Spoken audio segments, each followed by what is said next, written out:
Oke guys, selamat pagi. Kita awali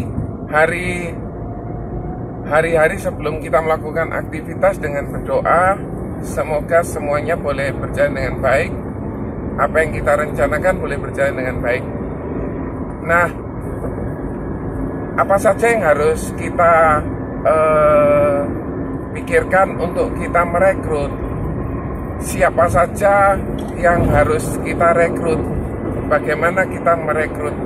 Jadi ada beberapa cara atau pemikiran supaya kita bisa mendapatkan sebuah profil seorang agent yang baik.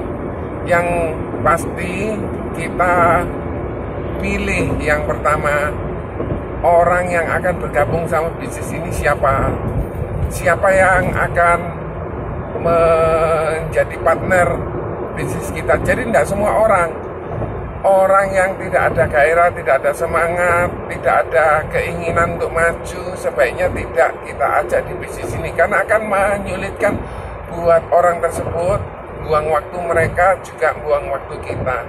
Oleh karena itu kita pilih siapa-siapa saja. Bagaimana kita memilihnya? Pertama, orang yang mungkin milenial, usia 25 sampai 35, atau orang yang baru lulus, atau orang yang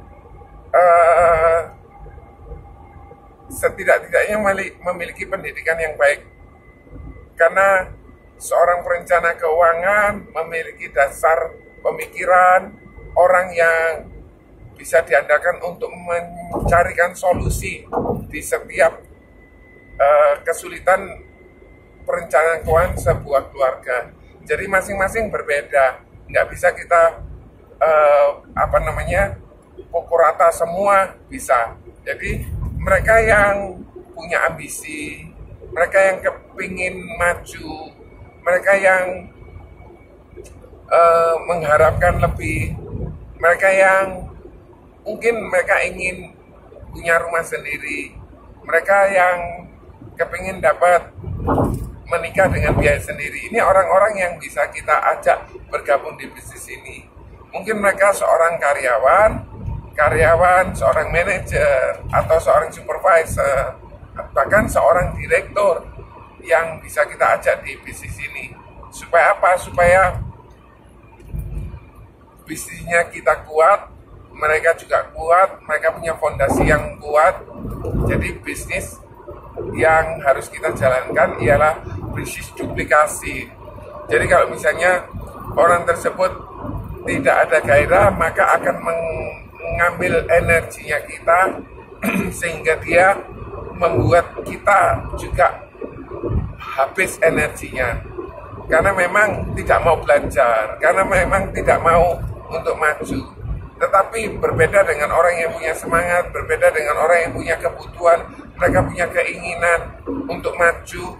Itu orang-orang yang bisa kita ajak di bisnis. Mungkin mereka punya profesi, baik dokter, baik pengacara. Kalau dokter, mereka punya kemampuan tentang pemahaman kesehatan.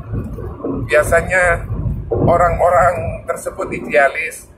Seorang mahasiswa yang baru lulus juga idealis. Oleh karena itu kita juga perlu tahu mereka punya keinginan apa, mereka juga kepingin seperti apa masa depannya, apa yang mereka hadapi sekarang, kesulitan-kesulitan yang mereka hadapi, kemudian harapan-harapan mereka. Kita cari tahu sembari kita melakukan pencarian data tersebut. Mungkin kita juga bisa lakukan ketemu dengan ibu rumah tangga yang mana penghasilan hanya didominasi oleh suaminya, sehingga kalau misalnya terjadi apa-apa dengan suaminya, dalam hal ini tutup usia atau mungkin mengalami sakit kritis sehingga income-nya terganggu, maka si istri ini bisa melakukan persiapan sebelum hal itu terjadi. Hal yang lain yang kita bisa lakukan, kita cari kesulitan mereka apa, kita berikan solusi, dan kita ceritakan betapa mudahnya kita menjalankan bisnis ini, betapa indahnya kita menjalankan bisnis ini. Meskipun tidak ada bisnis yang instan atau tidak ada bisnis yang mudah dikerjakan dan menghasilkan uang yang lebih banyak. Pekerjaan yang mudah dikerjakan oleh banyak orang biasanya nilainya cukup rendah karena semua orang bisa mengerjakan, tetapi orang yang mau belajar untuk mendekati seseorang, untuk memahami seseorang, untuk mengerti orang ini kebutuhannya apa, itu tidak semua orang bisa melakukan hal itu. Nah, orang-orang yang punya bisnis, sudah punya pekerjaan, tetapi mengalami gangguan atau mengalami stagnan, itu bisa juga diajak di bisnis ini. Tentu saja kita jelaskan tentang peluang pekerjaan di Prudential, tentang bagaimana cara kerjanya, tentang bagaimana kompensasinya, tentang berapa orang yang bisa menjalankan di bisnis ini, sehingga mereka punya gambaran bahwa menjalankan bisnis ini itu tidak sulit. Menjalankan bisnis ini sudah teruji, karena banyak orang yang sudah berhasil untuk mendapatkan baik itu promosi, atau mungkin dia mendapatkan jalan-jalan ke luar negeri, atau mungkin dia bisa mendapatkan keuangan yang jauh lebih baik. Dari data-data tersebut kita sampaikan.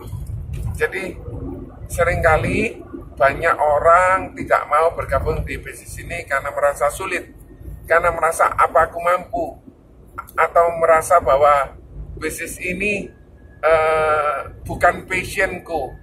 Padahal kalau kita telusuri bersama-sama, pada dasarnya prinsipnya sama, yaitu melakukan perencanaan, melakukan pendekatan, melakukan wawancara, kemudian menyampaikan ide gagasan, menyampaikan sebuah peluang bisnis, kemudian mereka mau atau tidak, mereka kita ajak bergabung.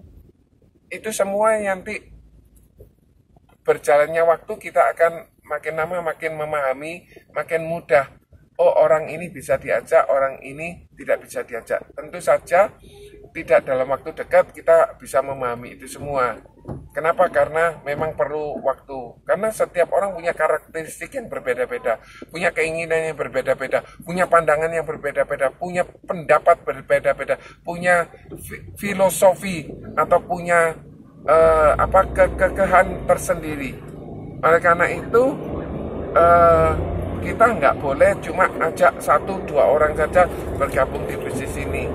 Karena bisnis ini perlu orang yang jauh lebih banyak, tentu saja dengan kriteria-kriteria yang lebih baik. Kriteria-kriteria yang contoh, apakah saya cocok dengan orang tersebut, apakah saya bisa berpartner dengan orang tersebut. Kalau ternyata memang di awal Anda sudah tidak cocok, tidak suka dengan orang tersebut yang akan Anda rekrut, maka tidak perlu Anda untuk sampaikan informasi ini. Karena orang yang akan bergabung di bisnis ini, bekerja sama dengan kita, itu orang yang akan berpartner sangat lama. Karena mereka semua akan terus bekerja sama, berkonsultasi, terus melakukan tukar pikiran, terus melakukan yang harus dikerjakan. Jadi semua konsep diceritakan, semua informasi diceritakan. Mungkin mereka punya keberatan-keberatan dalam hal menjalankan bisnis Prudential, kita kasih informasi bahwa yang benar demikian. Kemudian andai kata mereka tidak mau, mungkin kita coba lagi. Kalau kita yakin bahwa orang ini memang punya kemampuan bisa bicara, kemampuan marketing, kemampuan untuk berkomunikasi, kemampuan untuk pendekatan, kemampuan untuk memahami, kemampuan untuk mendengarkan, itu diperlukan di bisnis ini. Kemampuan untuk belajar apa saja, belajar finansial, belajar tentang konsep warisan, belajar tentang konsep paper asset. Jadi banyak kombinasinya inti utamanya adalah memberikan pencegahan, memberikan kepastian, memberikan ketenangan kepada seseorang untuk mencapai tujuannya. Oke guys, semoga tips ini bisa membantu kita semua untuk bisa mencapai posisi yang lebih baik lagi. Oke, terima kasih, God bless you, sukses selalu buat Anda. Bye.